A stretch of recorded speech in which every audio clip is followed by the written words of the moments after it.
Hey everyone, Anthony Fantano here, internet's busiest music nerd, and it's time for another edition of Reviewing Your Music, where I go onto social media, I solicit from you, the viewer, your music, the independent musician, the more underground type. I want to hear your shit. And you basically respond with it, throw it at me, I give it a try, I see what's up, see how it makes me feel, give a little review and some thoughts on it. And then we go from there. Okay, so obviously in this segment, I'm not trying to bully anybody. I'm not trying to crap on anybody.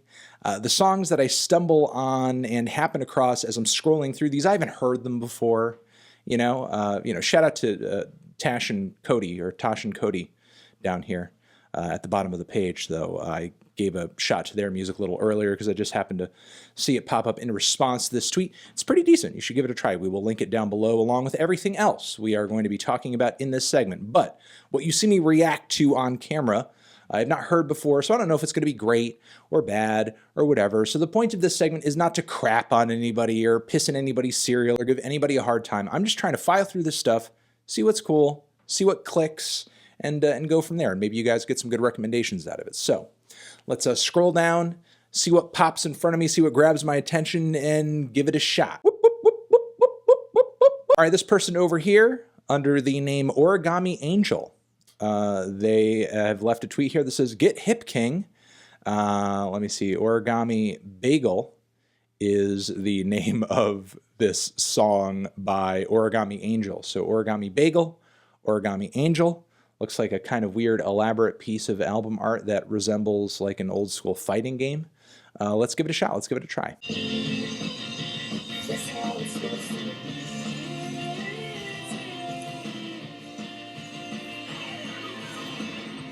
Okay, pretty admirable blend of pop punk and some emo in there, and there's some kind of mathy riffs and transitions in there occasionally. The recording and mix is okay. It's a little dry, it's a little flat, but everything is displayed pretty clearly. I think the thing that needs to be worked on the most on this track is really just the performance aspect. There are some transitions and breakdowns on the track that I don't think move or come together all that smoothly, especially the drums sort of seem to kind of phase in and out in terms of just being synced up with the guitars and the riffs really well. Some of the vocal harmonies are kind of rough and a little shaky. Really, it's just kind of the performance aspect that needs to be worked on the most, in my opinion. The tune I thought was okay, but I feel like I was constantly distracted by how shaky the performance was. And it wasn't necessarily shaky in a super punkish or like endearing way. You know, I think there's a bit of wiggle room when it comes to that sort of thing. But I would say there is a line there, you know, when it comes to kind of how rough the performance can be. And I think that line was definitely stepped over a little bit with this track. Still, though, what I could make of the tune, what did sort of resonate from it, sounded okay, at least okay for this style. I would just say, you know, another take, some more takes, some more practice on this track is absolutely necessary. All right, moving on to another one. Let's keep going. Let's keep trying. Let's keep seeing what we have. Bam. Okay, who's this guy? Graham says hello with a happy face. And then it says swing theory. Let's give it a shot. Let's give it a try. Let's see what's up.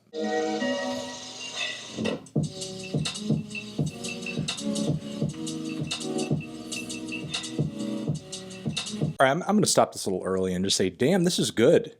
This is good. Again, Swing Theory, name of this track. Quickly seems to be the name of the artist. Over Skies, I think, is the title of the EP this comes from. And while in a lot of respects this might be aesthetically kind of a standard sound when it comes to some wonky blends of brain feeder inspired lo-fi hip-hop, it is done incredibly well. Like, the kick drums on this thing are EQ'd perfectly, the compression makes the track feel really fat and enveloping and beautiful, the synth chords on this thing are sad and sweet and wonderful. I love the little slightly glitchy 8-bit flourishes that pop in and out of the track. I like the somewhat small but jazzy little embellishments that the producer places across the length of the song. It is just a really well put together track with a great sound. Again, when it comes to this style, not reinventing the wheel or anything like that, certainly, but geez, it's done so well and it's so gorgeous and it grooves so finely and frickin' sexily. I'm just so consistently impressed with a lot of the bedroom producers, assuming this is produced in the bedroom, a lot of the bedroom producers who just come through and just drop these random ass fucking, you know, gems in these threads on this segment. So hell yeah to this frickin' Swing Theory track. Moving on from there, shout out to this dude over here. I sort of shared this track and had some good feelings about this song over here. We will make sure to drop this in the description box as well. This, I guess, Floral Loret. Hello Please, Juniper. By Floret. I'm sorry, I cannot read sometimes. Yes, Floret, Loret. let's give it a try and see what is up exactly with this project.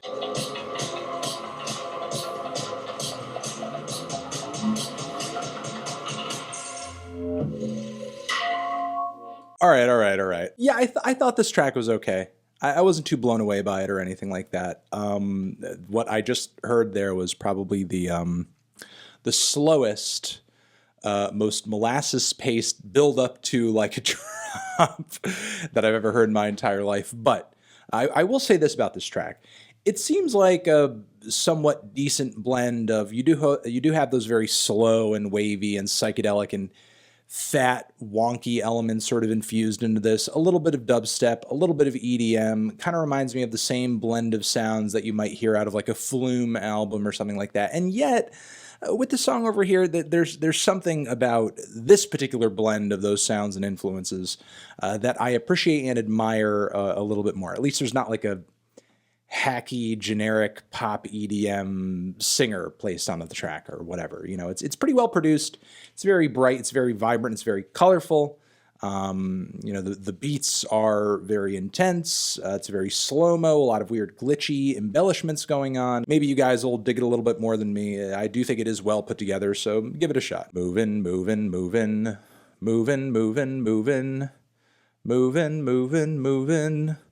Moving. What's this? This looks quite dark. This looks quite dark and tortured. Mountain Lion Attack Survivor sending me Slowchoke by Moru from the album Plague Whispers. It's on Bandcamp. Let's give it a try. Let's give it a shot. This looks absolutely devilish, absolutely evil. Let's try it. 3 minutes of hell, possibly. Ba-bam.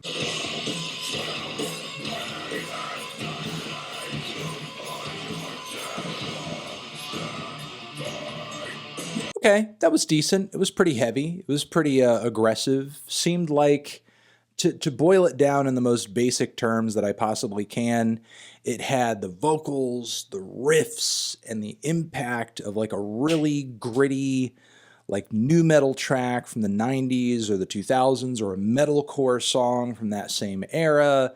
But it also had like the grim atmosphere of a great death metal or black metal track. Outside of that, I'm not really sure what else I have to say about it, because riff-wise and compositionally, there wasn't really a whole lot about it that stood out to me. It was heavy, it was mean, it was nasty. You did have that somewhat unlikely, very soft combination of influences, as I don't think the fusion of these things was all that bold or eclectic. I would say it's very, very subtle. But outside of that, there wasn't a whole lot that stood out to me about this track, you know? It was okay. Ba-da-ba-da, ba-ba-da-ba, ba-ba-da-ba-ba-da-ba-da-ba-da-ba-da. Okay, Subeck music. Can we be friends? Well, only if your song is good. Okay, if your song is good, we can be friends. But if it's not good, we can't. Ah! I make music. Well, that's a good title for a record, you know. let people know what they're in for. I like the way you work it, no diggity, I got to bag it up. Can we be friends? Can we be friends? Can we be friends? Can we be friends? Hell yeah to that. Hell fucking yeah to that. That was great! That was great! Shout out to Subeck here. You know, if you guys are into that more homegrown brand of pop and funk and soul and R&B, you know, your Steve Lacy's and your Rex and Orange Counties and that sort of thing, you're going to love this track. You're going to love this. Not only is the topic of the song really fun and playful, the track just generally has a lot of personality. Sure, the lead vocal's a little weak, and the production is kind of muddy, but it kind of goes along with, I guess, the cute bedroom produced aesthetic of it, but still, the bass line is great. The keys sound fantastic. The compositional elements of it are really colorful and soulful and pretty. Those fucking beatbox breakdowns that pop up through the track are great. The vocal harmonies sound fantastic. Despite how iffy the lead vocals can feel sometimes, the vocal harmonies are executed very well. And for a track that is 5 minutes long, it just kind of keeps giving and giving and giving and stays consistently beautiful, and it doesn't really hit a bad lull that makes me want to tune out of it or anything. So really consistently impressed with this track. This is a great track. So really happy. I'm a happy boy. I'm a happy boy. I heard a good track. Okay, so hell yes to this. I'm just going to retweet the hell out of that right now and move on. Although now that I think about it, and I would have to look at exactly when this song came out, there are some elements of that hook, the melody of it, that kind of reminds me of that 1975 track, Sincerity is Scary.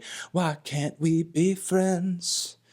And we are lovers, you know, but it's not like a rip-off or anything like that. There's just like some weird, very subtle similarities there, I think. Moving on from there, we're moving on from there, moving on from there, we are moving on from there. What is this? Remedy, a song by Tiffy, City Girl on Spotify.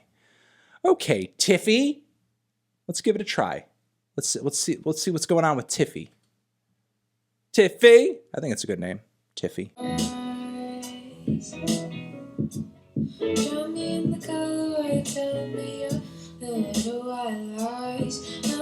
Okay, that was a pretty sweet track. I thought that was a very nice marriage of, you did have those lo-fi hip-hop elements coming out of the beat.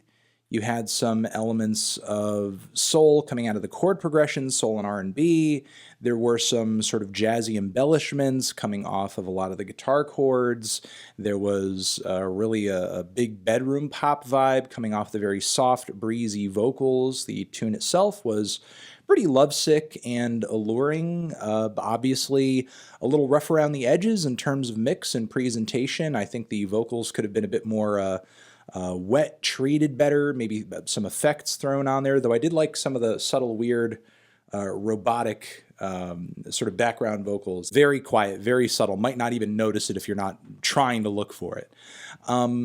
Yeah, there were a lot of good things about this track. You know, still, presentation a little rough, but I think Tiffy has some good stuff going on here. I've been hearing a lot of homespun stuff. I've been hearing a lot of bedroom pop lately, and I haven't heard anybody do it in such a way where they're mixing exactly these influences on a single track. So definitely onto something. Definitely onto something. You know, there's certainly something very relaxing and pretty about it, but I think those great chord progressions and some of the slightly jazzy elements do keep it compositionally engaging, because it does keep the melodic aspects of the song high and colorful and flavorful. Yeah, thought it was cute. Cute! It was so cute. It was a cute song. It was so cute. Let's go to the next one. What else is here? Aw, I love the Sonic kid. He's great. All right, moving on from there. Moving on from there. What is this craziness? What is this zaniness? Apple Shampoo, sent to me by somebody named Nell 64. All right, Apple Shampoo. I'm obviously not much of a shampoo guy myself. but we'll give it a shot anyway.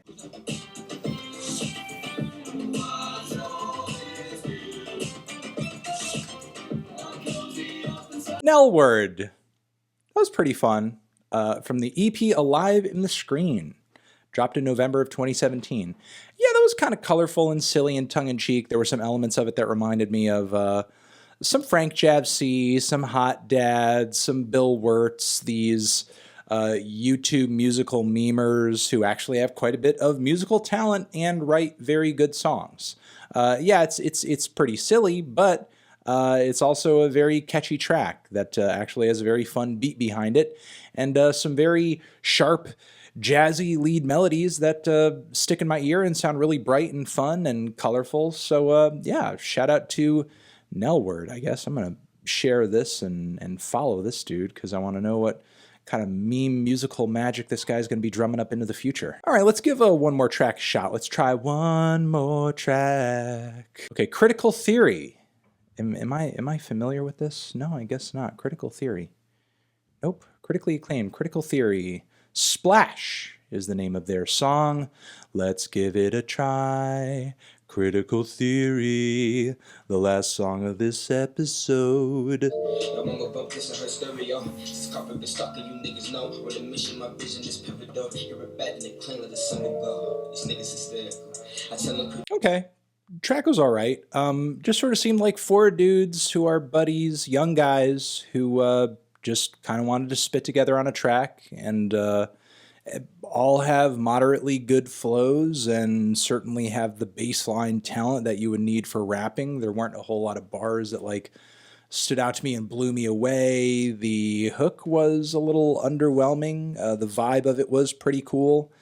Some bits of it reminded me of like some really old school Odd Future stuff, some of the more toned down tracks. You know, maybe like something Haji might be on or Damo, that sort of thing. Yeah, it was okay. It was okay. Didn't blow me away or anything like that. Maybe a group of guys who, and I know the third dude on the track sounded kind of mean, but outside of that, didn't blow me away or anything. But I guess potential's here. And everyone, I'm going to leave it at that. Thank you very much for watching this latest edition of reviewing your music. Hopefully you got some good recommendations and everything out of this. And hopefully I reviewed your song. And listen, guys, if anything I talk about here interests you, if I've hyped anything up enough, please do give it a shot down there in the description and you know, give a shout out to the artists who were brave enough to have their music torn apart figuratively in this segment. And I will leave it at that. You're the best, you're the best, you're the best, best, best. Over here next to my head is another video that you can check out. Hit that up or the link to subscribe to the channel. Anthony Fantano reviewing your music forever.